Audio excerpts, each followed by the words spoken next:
What happened to Dr. Hook?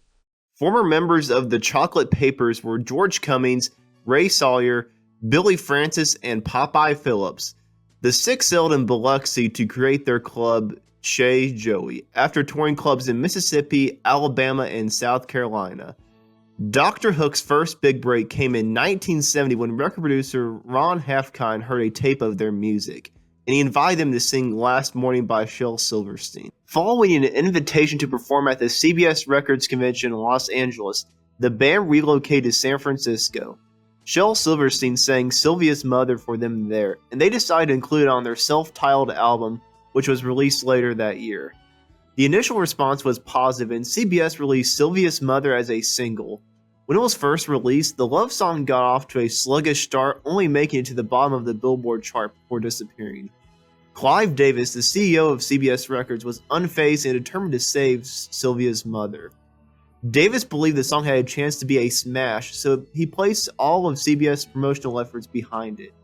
It was re-released in July 1972, and it reached number 5 on the Billboard Hot 100 and number 1 on the Cashbox Bestsellers chart, and it sold over 1 million copies. Shortly after, Sylvia's Mother duplicated its American success in the United Kingdom, peaking at number 2 and spending 13 weeks in the top 50, a remarkable feat for an act that had been almost unknown only a year before. Later that year, the band recorded their second album, Sloppy Seconds, with Halfkind once again producing 2 new members, bassist Jan Scarfat and guitarist Rick Elswit. Their second single, Carry Me Carry, was picked from this album. Although the single was merely a minor hit, reaching number 92 on the Billboard Hot 100, the album came close to cracking the top 40.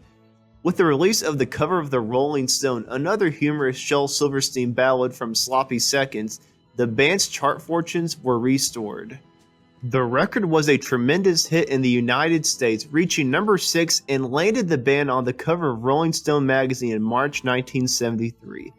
Dr. Hook and the Medicine Show's second million-selling hit was the cover of the Rolling Stone. However, when the album was released in the United Kingdom, it was met with controversy. Because the song's title was regarded as an advertisement for the popular American rock music magazine, the BBC refused to broadcast it on TV or radio. CBS Records in London tried to get around the lack of airplay by setting up special phone lines where fans could ring in and listen to the album. A group of BBC radio disc jockeys were even heard chanting radio times over the offending words in alternative rendition. Despite these attempts, the single failed to chart in the United Kingdom. The albums that followed Rolling Stone didn't live up to the group's former success. Their third album, Belly Up, was equally underwhelming, peaking at number 141 on the Billboard list. Bobby Heller, the band's longtime co-manager, enters the picture at this moment. After Clive Davis's abrupt departure, the band had lost faith in CBS Records.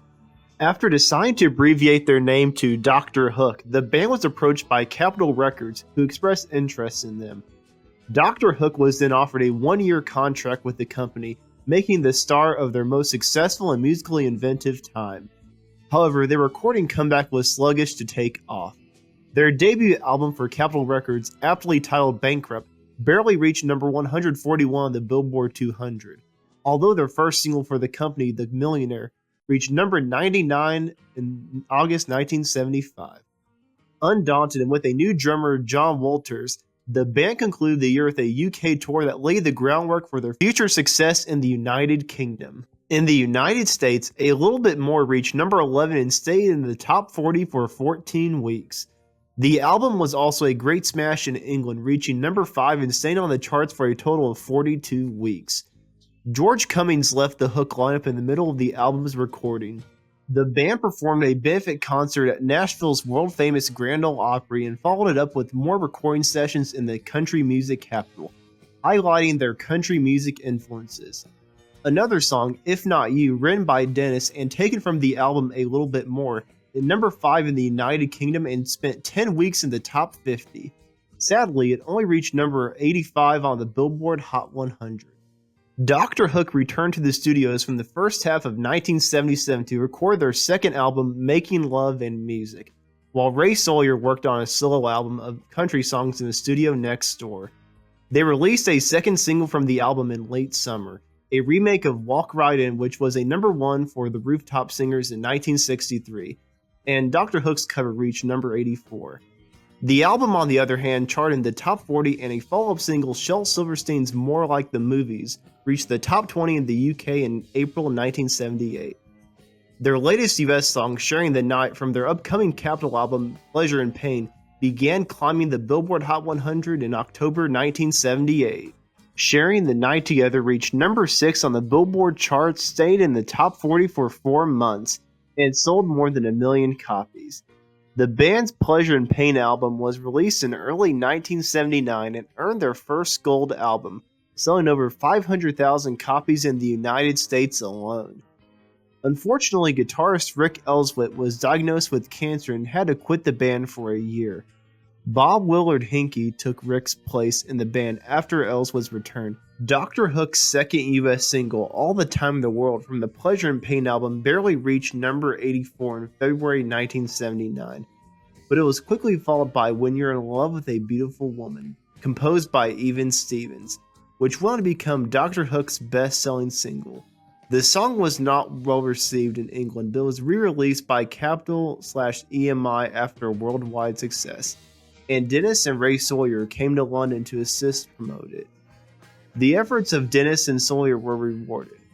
In September 1979, When You're in Love with a Beautiful Woman entered the British Top 50, and within 2 months had glided smoothly to the top of the chart, where it remained for 3 weeks.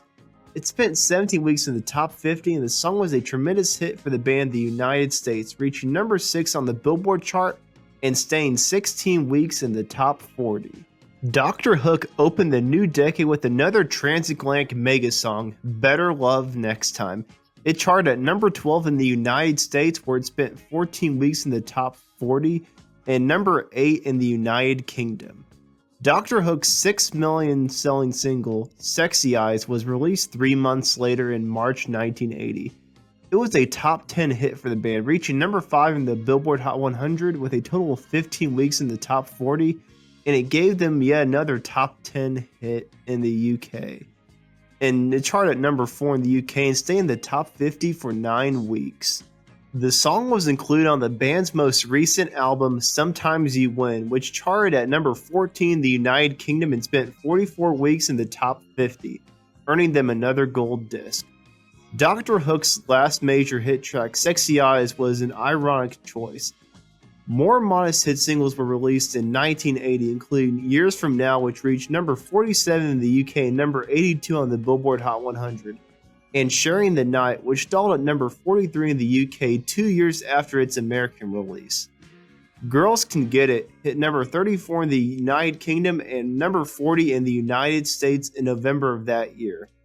The band's contract with Capitol Records was coming to an end at this point. Dr. Hook acquired a new recording deal after guitarist Rod Smart replaced Hinkey, and their music was published on the Casablanca label in the United States and the Mercury label in the United Kingdom. Rising, their debut album under the new management, barely made the Billboard Albums chart, and fared only slightly better in the United Kingdom, where it charted at number 44. From their studio album, Players in the Dark, they had many modest American singles, including That Didn't Hurt Too Bad, which reached number 83, and Baby Makes Her Blue Jeans Talk, which reached number 25. Increased tensions and musical differences were taking their toll, as they often do in popular bands. Dennis stayed with the band after Ray Sawyer left in 1982 to pursue a solo career, and the band went on to play 2 more sellout tours in the United Kingdom and Australia, including Dr. Hook's one and only farewell tour before disbanding in 1985. Dennis toured the United Kingdom multiple times, presenting his popular solo shows and promoting his best-selling anthology album, Completely Hooked. In 1995, Sawyer released an album under the name Ray Sawyer, which featured re-recordings of many of Dr. Hook's classic hits. Sawyer was the only original member of the group. Sawyer was actively scheduled as a solo act throughout the UK and Canada in 2015, and had recently published a new CD titled Captain, which was inspired by New Orleans, R&B, soul, and rock music. Unfortunately, he had to cease touring that same year due to health issues. Dennis was on the Timeless Tour, which was touring New Zealand and Europe in support of the new Dr. Hook album of the same name. He was scheduled to perform in New Zealand, Australia, and the United Kingdom in 2017.